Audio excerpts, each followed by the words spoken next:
India's estimated $25 billion beauty and personal care market is getting a makeover, and the stylists are new-age D2C brands who are online first, making buying off the shelf passé. With click and order, virtual try-ons, shade finder tools, beauty masterclasses, and much more. These conscious sellers are also scouring the forests for natural extracts and finding ways to make products cleaner. Not just that, they're also keen to personalize personal care via social media and through online communities. By 2025, 110 million Indians could be shopping online for beauty and personal care products, up 4 times from the current 25 million.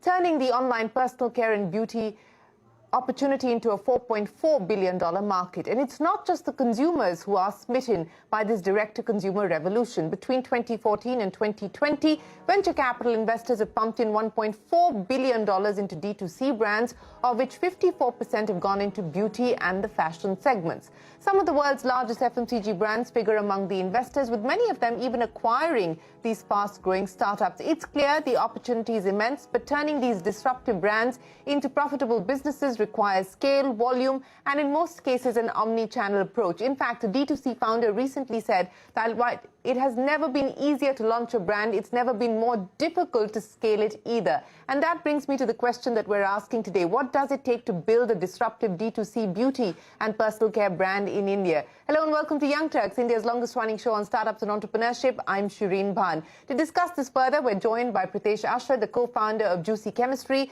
Malini the co-founder and CEO of Deconstruct Skincare, and Shantanu Deshpande, the founder and CEO of Bombay Shaving Company. Pritesh, Shantanu and Malini, many thanks for joining us here on this special edition of Young Turks. Pritesh, let me ask you, because Juicy Chemistry has been around for a few years now, so you were in that sense ahead of the curve, so to speak. What's the experience been like? What do you believe have become the enablers driving the D2C story today, specifically in the beauty and personal care space? I think over the years, a lot of things have changed as far as our startup journey has been concerned. When we started off, there was not much awareness, I would say, on the D2C segment. These words were not very commonly used back then. When we started off, obviously, as a D2C brand, things started becoming more cluttered, I would say, in the last 2 or 3 years. Like you rightly said, it's never been more difficult to scale, given the kind of competition that is there and almost lack of barrier to entry in this segment. Like you rightly mentioned, it's a $25 billion industry growing at about a 9 to 10% CAGR for the next 5 years. It's a phenomenal piece of the pie that almost all Indian brands and international brands would love to have a piece of the pie as well. Having said that, our journey has been quite phenomenal in the last 2 or 3 years post our investment that we raised about 7.5 million last year, led by World Invest. We've grown strength to strength, gotten into newer markets, looked at expanding our product portfolio. The enablers for us have been being nimble, being able to get to market much faster, identifying the white spaces that are available for niche product requirements by the consumer. That has actually helped us, selectively target a cohort which is looking for those specific skin and beauty and hair care products, and that's really enabled us to grow strength to strength in the last 2 years. I'll get to the challenges with respect to scaling up in just a second, but Juicy Chemistry has been around since 2014, so which is why I said that they were ahead of the curve, so to speak. And Malini is the new kid on the block. Deconstruct Skincare was launched about 1.5 years ago. So Malini, let me put that question to you. A, what made you want to get into this space? B, Pritesh said that it's easier today to sell. It's harder to scale up because this is also becoming now an increasingly competitive and hopefully not yet commoditized market, but perhaps on its way to becoming that. So what was the specific pain point that you wanted to address, and what's this 1.5 year journey for you been like? Yeah, so I think for me, starting off Deconstruct has been a very personal journey. What I felt is, as a consumer, I have become more information seeking. I am actually making most of the decisions basis my Googling the information or checking it out from multiple sources. Whereas I felt the overall industry currently is at the scale, where they're actually selling to the aspirations of the consumer. So I felt there was no brand that was talking to someone like me. And that's, I think, is the starting point of, the entire brand deconstruct. Deconstruct actually means, can I deconstruct everything and put it right in front of the consumers to kind of make for the consumers to make an informed choice.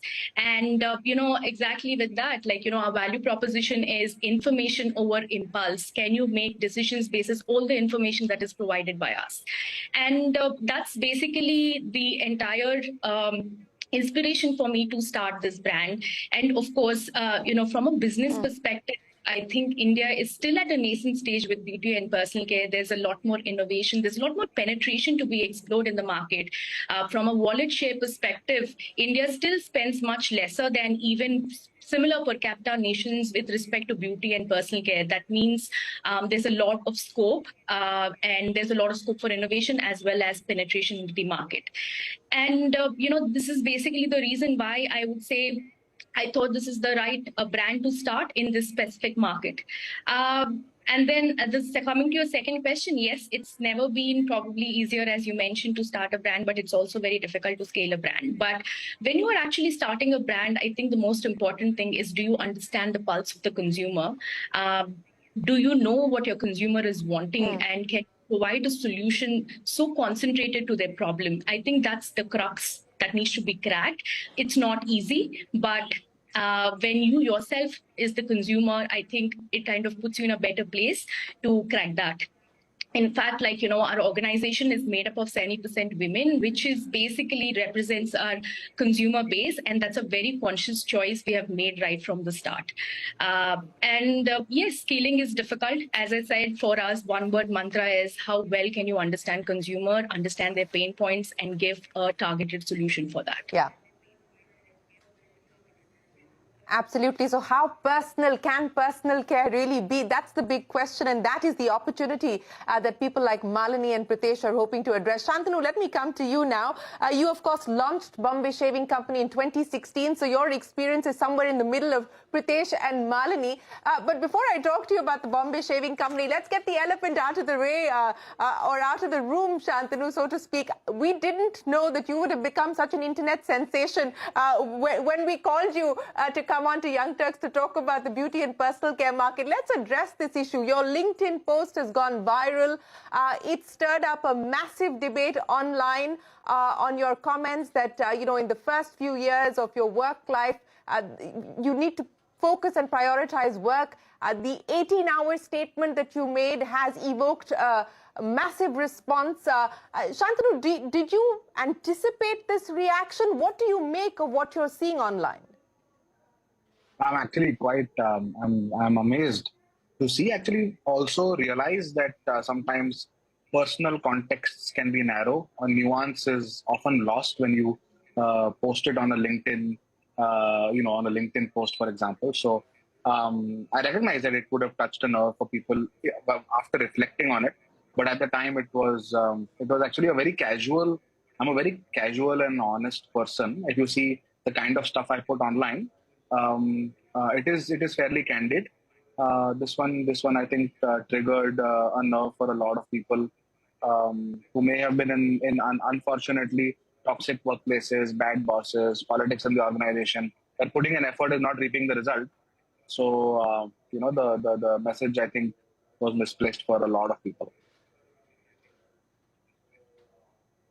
Yeah, and I would imagine that, as you pointed out, you probably didn't anticipate the way that this would have been received by a large majority of people who read that post. But Shantanu, on this aspect of toxic work culture and toxic work, have post that viral LinkedIn post, put out another one saying that, look, come talk to the people at Bombay Shaving Company to understand that that's not how we actually run things. But, on this whole business of work-life balance, I think today there is a conscious movement across organizations to say, look, globally now you're even saying log out of your emails, don't address work emails after working hours, weekends are off, and don't address work issues over the weekend, and so on and so forth. So this is not just a debate happening here, it's a global debate at this point in time, and I think the pandemic has only exacerbated this discussion and this debate. Now, as a leader today, how do you hope to address some of these issues? And some of these concerns are legitimate, some of these concerns are genuine. No, I completely agree. I think there are two things, right? I think it's a global debate, but the Indian context is a little different. It's a little nuanced, number one.